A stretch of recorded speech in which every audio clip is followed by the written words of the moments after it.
अब हम देखते हैं अध्याय 11 वस्तुनिष्ठ प्रश्नों का संग्रह। वस्तुनिष्ठ प्रश्नों का संग्रह मतलब हमारे सामने यहाँ पर एक क्वेश्चन आएगा, उसके 4 ऑप्शन आएंगे, हमें उसमें सेलेक्ट करना है कि 4 में से 3 गलत रहेंगे, 1 सही रहेगा। सेलेक्ट करना है कि कौन सा आंसर हमारा सही होगा। तो पहला क्वेश्चन है, दूरदृष्टि दोष दूर करने के में लेंस प्रयुक्त होता है। दूरदृष्टि दोष का मतलब ये हो गया कि निकट की वस्तु उसको दिखाई नहीं दे रही है, और निकट के लिए कौन सा लेंस का उपयोग किया जाता है? ऑप्शन है उत्तल लेंस, अवतल लेंस, साधारण लेंस और बेलनाकार लेंस। तो करेक्ट आंसर होगा उत्तल लेंस। अगर किसी को पास की वस्तु अगर साफ दिखाई नहीं देती है तो उसके लिए उत्तल लेंस का उपयोग करना होगा। सेम इसी का उल्टा, जब पास की वस्तु स्पष्ट दिखाई देती है और दूर की वस्तु दिखाई नहीं देती है तो उसको निकट दृष्टि दोष बोला जाता है, उसमें अवतल लेंस का उपयोग किया जाता है। आगे चल के क्वेश्चन आएगा। नेक्स्ट क्वेश्चन नंबर 2, किसी वस्तु का प्रतिबिंब नेत्र के किस भाग पर पड़ता है? कार्निया, रेटिना या दृष्टिपटल, पुतली और आइरिस। कार्निया सबसे सामने होता है, वहां पर बनता नहीं। रेटिना या जिसको दृष्टिपटल बनता है, इस पर इसका प्रतिबिंब बनता है। मतलब करेक्ट आंसर क्या होगा? इसका बी होगा। नेक्स्ट, एक छात्र अपनी कक्षा में आखिरी बेंच पर बैठकर श्यामपट यानी कि ब्लैक बोर्ड की बात की जा रही है पर लिखे अक्षरों को पढ़ सकता है। मतलब पीछे बैठ रहा, उसको सब दिखाई दे रहा, और लेकिन अपनी पुस्तक में लिखे अक्षरों को पढ़ने में असमर्थ हो जाता है। तो निम्नलिखित में से कौन सा कथन सत्य है? तो ये तो बात क्लियर है कि पास की वस्तुओं को वो क्या हो रहा, नहीं पढ़ पा रहा, लेकिन दूर की वस्तुओं को वो अच्छे से पढ़ पा रहा। इसका मतलब दूर की वस्तु उसको स्पष्ट दिखाई दे रही, मतलब दूरदृष्टि दोष उसको होगा। तो ऑप्शन है हमारे पास में, उसकी आंख का निकट बिंदु दूर चला जाता है, उसकी आंख का निकट बिंदु उसके समीप आ जाता है, उसकी आंख का निकट बिंदु उसके पास आ जाता है, उसकी आंख का बिंदु दूर बिंदु उससे दूर चला जाता है। तो करेक्ट आंसर ये होगा, ये उसकी आंख का बिंदु निकट बिंदु दूर चला जाता है। नेक्स्ट क्वेश्चन, प्रकाश के किस वर्ण या रंग जिसको बोला जाता है के लिए तरंग दैर्घ्य अधिकतम होती है? तो किस रंग के लिए होती है? बैंगनी, हरा, लाल और पीला। तो याद रहे कि लाल जो रंग होती है इसकी तरंग दैर्घ्य क्या होती है? सबसे अधिक होती है, इसीलिए ये विक्षेपित नहीं होती है। ठीक है ना?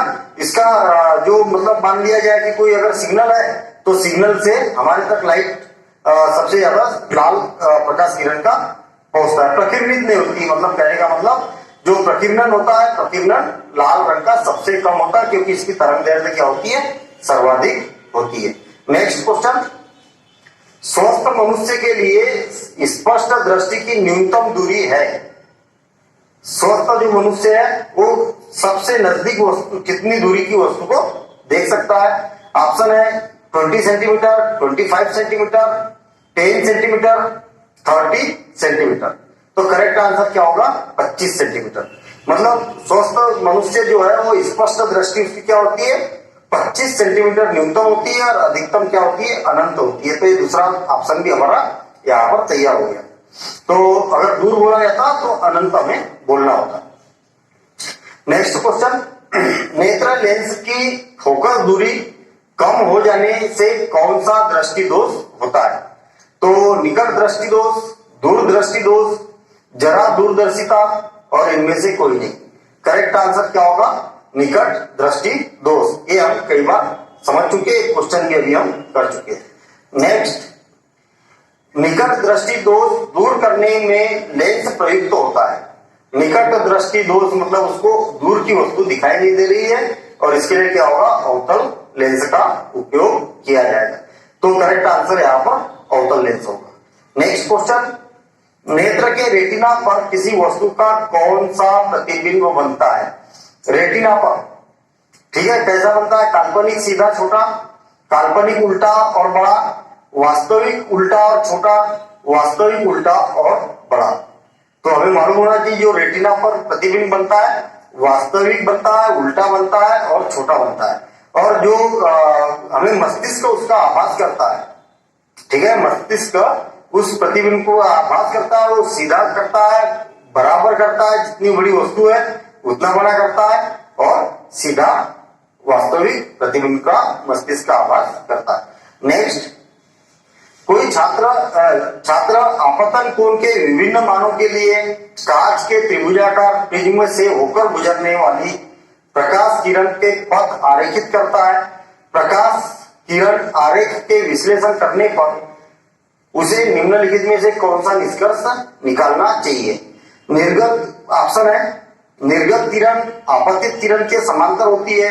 निर्गत किरण आपतित किरण की दिशा से किसी कोण पर मुड़ जाती है। निर्गत किरण तथा अपवर्तित किरण एक दूसरे पर समकोण बनाती है। निर्गत किरण आपतित किरण के लंबवत होती है। तो क्या होती है?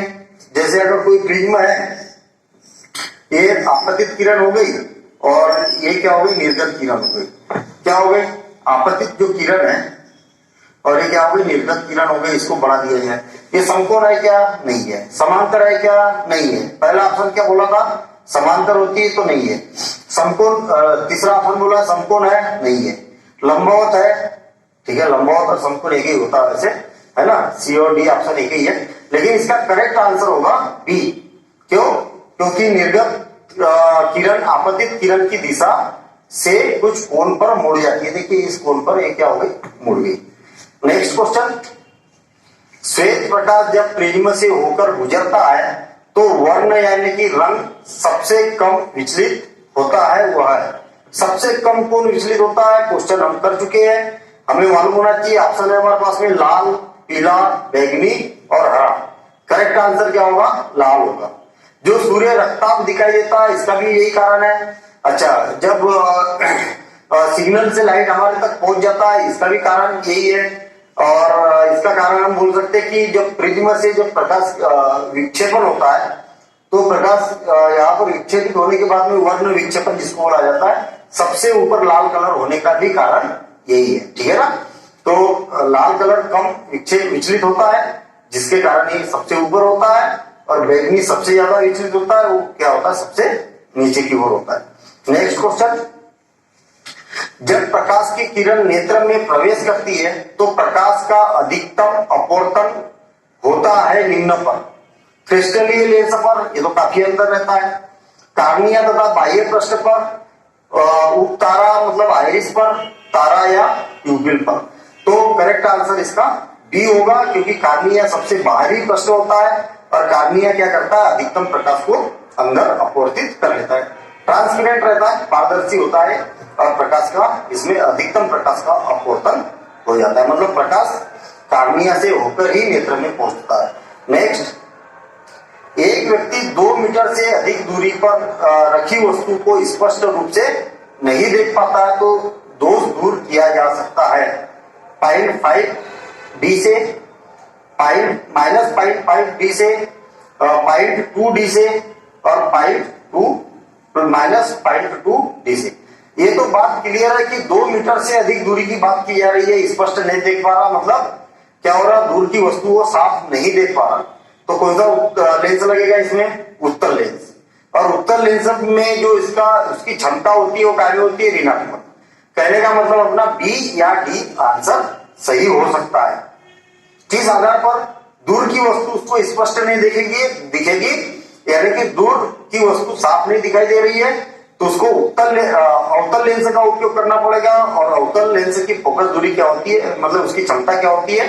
ऋणात्मक होती है। फोकस दूरी भी ऋणात्मक ही होती है, इसलिए तो क्षमता ऋणात्मक होती है ना। तो 2 मीटर से अधिक मतलब 1/2, मतलब क्षमता की अगर बात करेंगे तो 1/2 उसकी फोकस दूरी, तो 2 से कितने बार कैंसिल हो जाएगा? 0.5, ठीक है। और ये क्या रहेगा? ऋणात्मक रहेगा। ऋणात्मक क्यों रहेगा? क्योंकि अवतल लेंस का इसमें उपयोग किया जाए। नेक्स्ट क्वेश्चन, किस दृष्टि दोष में किसी वस्तु का प्रतिबिंब रेटिना के पीछे बनता है? रेटिना के पीछे कब बनता है? निकट दृष्टि दोष में, दूरदृष्टि दोष में, जरा दूरदर्शिता में, इनमें से कोई नहीं। तो करेक्ट आंसर होगा इसका दूरदृष्टि दोष में। दूरदृष्टि दोष ही इसलिए बोला जाता है, हम बार बार डिस्कशन करते हैं कि मान लिया जाए कि ये क्या लेंस है, और इस पर कोई प्रकाश किरण आपतित हो रहा तो ये क्या हो जाएगा, रेटिना से दूर बनेगा इसका प्रतिबिंब, है ना। तो ये दूर हो गया ना इससे लेंस से, इसलिए दूरदृष्टि दोष बोला जाता है। नेक्स्ट क्वेश्चन, निम्न में कौन से प्रकाश की घटनाएं इंद्रधनुष के निर्माण में सम्मिलित होती है? ऑप्शन है परावर्तन, अपवर्तन, वर्ण विक्षेपण, अपवर्तन, वर्ण विक्षेपण एवं पूर्ण आंतरिक परावर्तन, अपवर्तन, वर्ण विक्षेपण एवं आंतरिक परावर्तन, वर्ण विक्षेपण, प्रकीर्णन और पूर्ण आंतरिक परावर्तन। तो इंद्रधनुष में क्या होता है पहले तो ये समझ लेते हैं हम। क्या होता है, प्रकाश किरण आई, यहां पर वर्ण विक्षेपण हुआ, लाल और बैंगनी, ठीक है, या वायलेट, सॉरी ये क्या हो गया, वायलेट बैंगनी मतलब वायलेट, और यहां से परावर्तित हो गई, ये इस प्रकार से परावर्तित हो गई और परावर्तन के पश्चात पुनः ये क्या हो गई, अपवर्तित हो गई। तो ये रेड और ये क्या हो गया, वायलेट, और यहाँ पर क्या बन गया, इंद्रधनुष। ये दो में नहीं, ये यहाँ पर सात आएगी इस प्रकार से, और इस प्रकार से भी ये क्या आएगी, सात, ये वर्ण विक्षेपण इस प्रकार से हो जाएगा। क्लियर। तो क्या है, अपवर्तन हो रहा, वर्ण विक्षेपण हो रहा और आंतरिक परावर्तन भी हो रहा। देखिए आंतरिक परावर्तन हो रहा, तो करेक्ट आंसर क्या होगा इसका, सी, अपवर्तन, वर्ण विक्षेपण एवं आंतरिक परावर्तन। नेक्स्ट, श्वेत प्रकाश की किरण जब किसी प्रिज्म से होकर गुजरती है तब जो वर्ण या रंग सबसे अधिक विचलित होता है वह है, ऑप्शन है लाल, दूसरा बैंगनी, नीला और हरा। तो करेक्ट आंसर क्या होगा, सबसे कम विचलित होने वाला लाल है, सबसे अधिक विचलित होने वाला बैंगनी है। तो करेक्ट आंसर हमारा डी होगा। नेक्स्ट क्वेश्चन, तारों का टिमटिमाना निम्न वायुमंडलीय घटना के कारण होता है। क्यों टिमटिमाते हैं तारे? ऑप्शन है हमारे पास में जल की बूंदों के द्वारा प्रकाश का वर्ण विक्षेपण, दूसरा है वायुमंडल के विभिन्न अपवर्तनांकों की परतों के द्वारा प्रकाश का अपवर्तन, धूल के कणों के द्वारा प्रकाश का प्रकीर्णन, बादलों द्वारा प्रकाश का आंतरिक परावर्तन। तो इसमें से क्या होगा, तो करेक्ट आंसर क्या होगा, वायुमंडल के विभिन्न परतों द्वारा क्या होता है, प्रकाश का अपवर्तन होता है, मतलब करेक्ट आंसर इसका बी होगा। नेक्स्ट क्वेश्चन, सारी घटनाओं के कारण हमें मालूम होना चाहिए किस दृष्टि दोष को दूर करने के लिए उत्तल लेंस का उपयोग करना चाहिए। ऑप्शन है दीर्घ दृष्टि दोष, निकट दृष्टि दोष, जरा दृष्टि दोष और अविन्दुता, है ना। तो करेक्ट आंसर क्या होगा इसका, दीर्घ दृष्टि दोष के लिए उत्तल लेंस का उपयोग किया जाता है। नेक्स्ट,